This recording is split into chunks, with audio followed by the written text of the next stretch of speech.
serat Pamoring Kawula Gusti. Pamoring Kawula Gusti itu kualitas hubungan antara Tuhan dengan hamba. Untuk mencapai kualitas yang bagus, tadi saya bilang lagu. Urutannya lagu ada 7 itu. Kalau diserat Pamoring Kawula Gusti. Yang pertama, topo itu bisa kalian artikan puasa, poso, topo. Yang pertama topo jasmani, yang kedua topo budi, yang ketiga topo hawa nafsu, bahasa Jawa nih. Yang keempat topo rasa sejati, yang kelima topo sukmo, yang keenam topo cahyo, dan yang ketujuh topo urip. Lakukan 7 topo ini untuk menemukan hakikat. Begitu kamu ketemu hakikat, pasti akan mengalami ma'rifat. Topo jasmani jelas, mengurangi makan, mengurangi minum. Tidak usah takut kurus, tidak apa-apa. Ya, ngurangi bukan tinggal loh ya, dikurangi. Karena selama ini kita sibuk makan, minum, dan tidur. Jasmaninya nggak pernah istirahat, nggak pernah puasa. 1 bulan disuruh puasa itu pun terpaksa kan.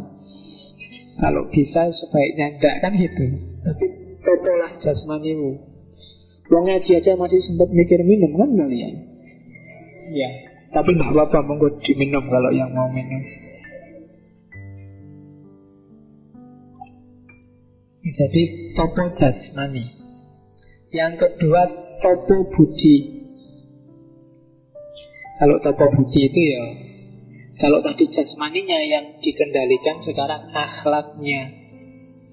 Berakhlak yang baik, yang terpuji, menghindari akhlak yang tercela. Itu topo budi. Puasalah akhlakmu. Nggak usah tanya yang tercela apa saja, yang terpuji apa aja, kamu sudah ngerti kok. Untuk urusan ini sebenarnya orang nggak perlu belajar. Asal pikirannya waras, akalnya jernih dan sehat, pasti ngerti. Iya, kamu nggak usah, Pak, saya belum belajar, Pak. Ini filsafat etika dulu baru bisa, Pak. Nggak. Wis ngerti. Asal pikiranmu jernih, mesti ngerti kalau bohong itu jelek, kalau curang itu jelek, makan haknya orang lain itu jelek. Nggak harus kalian baca buku tebel-tebel, nggak harus tanya kemana-mana. Tanya aja ke pikiranmu yang jernih, hatimu yang jernih, pasti ketemu. Dan jalankanlah. Yang penting cuma itu sebenarnya. Wong kamu sejak ME juga sudah diajari oleh gurumu kan, mana baik mana buruk, tinggal dijalankan. Godaan banyak. Ingin jujur aja godaannya. Wah, kalau jujur nilainya nggak bisa A besok, Pak. Itu kan godaan sebenarnya. Dan kamu kalah dengan nilai A, kamu kalah dengan ijazah, kamu kalah dengan pacar. Pacarmu itu nggak usah kamu gombali, mungkin juga masih mau kok. Ngapain nggak dibohongi pakai gombal? Iya, jujur aja lah, nggak apa-apa. Kalau pacarmu tanya, Mas, aku paling cantik nggak? Kalau paling sih mungkin enggak. Ya kan jujur namanya, yang lebih cantik banyak. Nah, cuma yang mau cuma aku kan gitu. Oke. Nah ya kan jujur kan, kamu sering membiasakan diri tidak jujur sih, nanti jadi masalah loh. Nanti kalau kamu putus, loh katanya dulu aku paling cantik. Loh enggak, dulu kan aku bilangnya kalau paling cantik enggak, lah ada yang lebih cantik ya aku ganti no, kan gitu. Itu karena jujur, jadi dia enggak terlalu sakit. Kalau kamu bohongi terus yang paling cantik, rame mesti. Oke. Karena kesusahanmu itu biasanya kamu sendiri yang nanam, yang bikin susah. Terus yang ketiga, topo hawa nafsu. Ini pengaruh sufisme Ghazalian sangat tampak, bahwa orang harus mengendalikan 4 jenis nafsu. Alwamah, ya kalau bahasa Arabnya lawamah. amarah, sufiyah, dan mutmainnah. Empat-empatnya harus dikendalikan. Jangan bablas. Dikendalikan itu bukan berarti dimatikan loh ya. Aluamah itu kalau di Ronggowarsito simbolnya perut, pusatnya ada di perut. Hubungannya sama makan, minum, tidur, dan yang sejenis itu. Kalian tetap harus makan, minum, tidur, tapi jangan bablas. Harus ngerti batas. Jadi aluamah ya, karena nggak ada ini kamu nggak bisa hidup dong.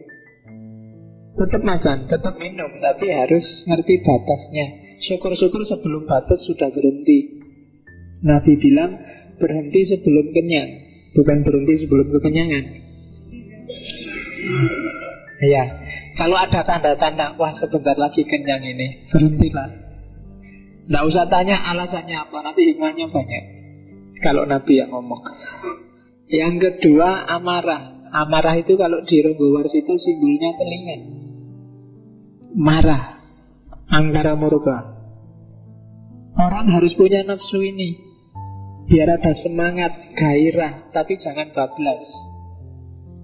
Kamu harus punya api dalam dirimu.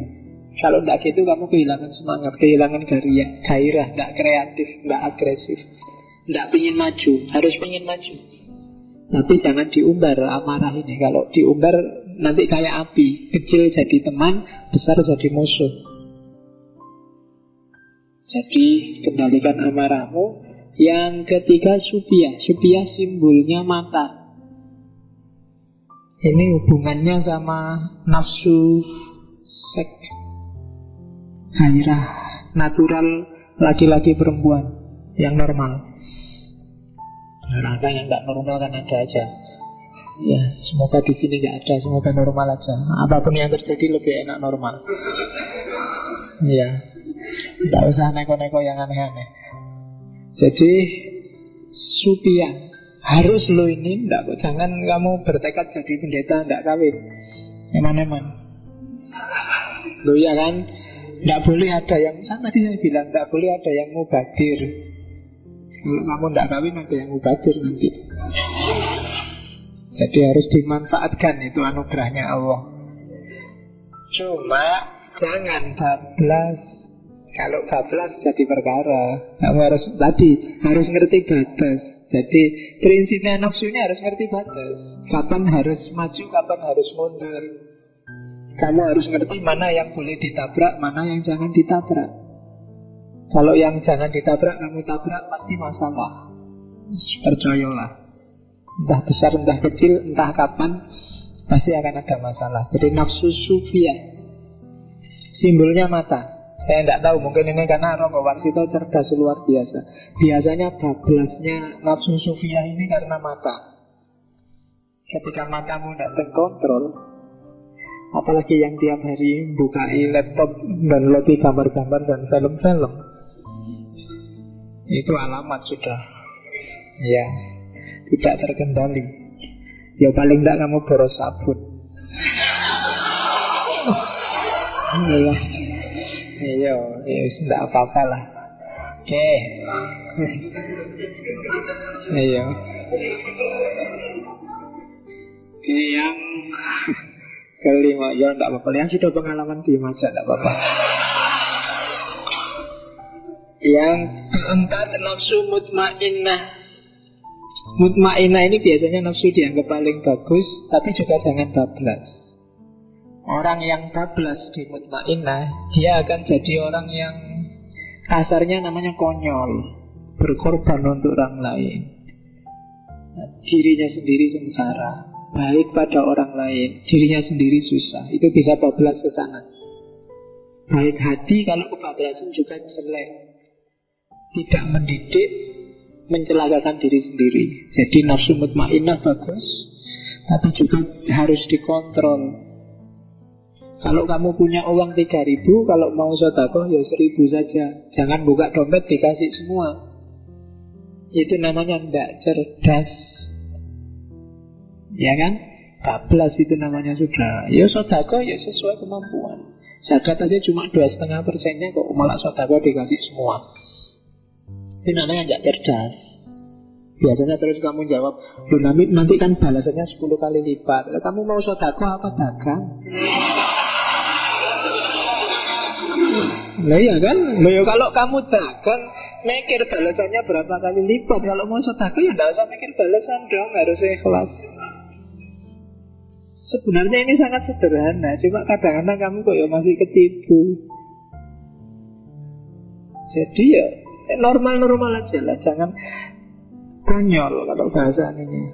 Sedekah ya sedekah, bantu orang ya bantu orang. Kalau ada orang nggak punya rumah, bantulah. Jangan rumahmu dikasihkan, akhirnya kamu yang nggak punya rumah.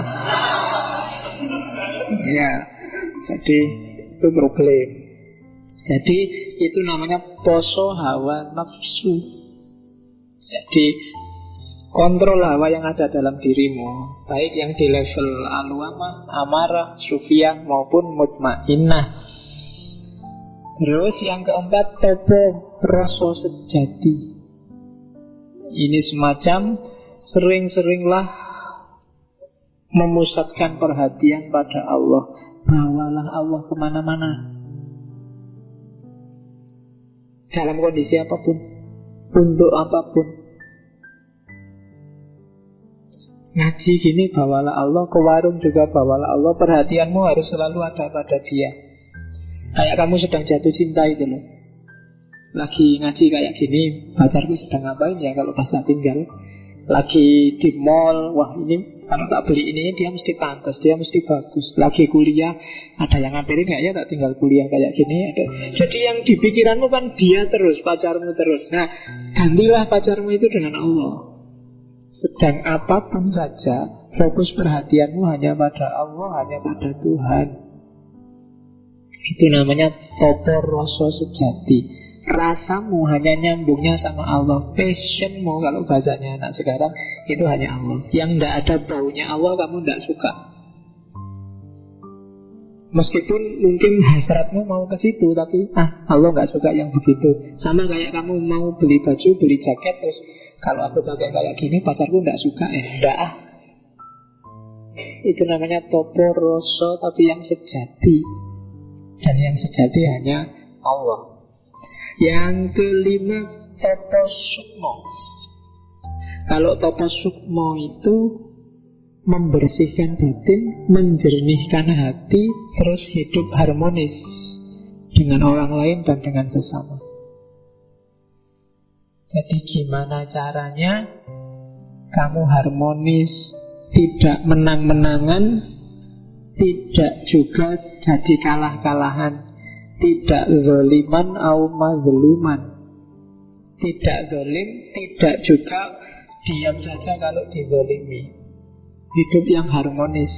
Kita bagian dari alam semesta, tapi juga jadi khalifahnya alam semesta, menyeimbangkan kedudukan sebagai hambanya Allah, tapi juga sekaligus wakilnya Allah di muka bumi. Itu topo sukmo. Jadi hidup yang seimbang. Kita hamba sekaligus penguasa di level kita, karena kita wakilnya Allah. Jadi tulus ikhlas, batin jernih, harmonis. Yang keenam, topo cahyo. Ini levelnya lebih tinggi lagi. Begitu nyampe di level topo cahyo, semua kilauan dunia sudah nggak nyantol lagi di batin kita. Saking cintanya kita sama Allah. Jadi segala cahaya duniawi tidak lagi menarik buat kita. Satu-satunya yang menarik hanya Allah. Dan puncaknya adalah topo urip. Ketika hidup kita 100% sepenuhnya kita pasrahkan pada Allah.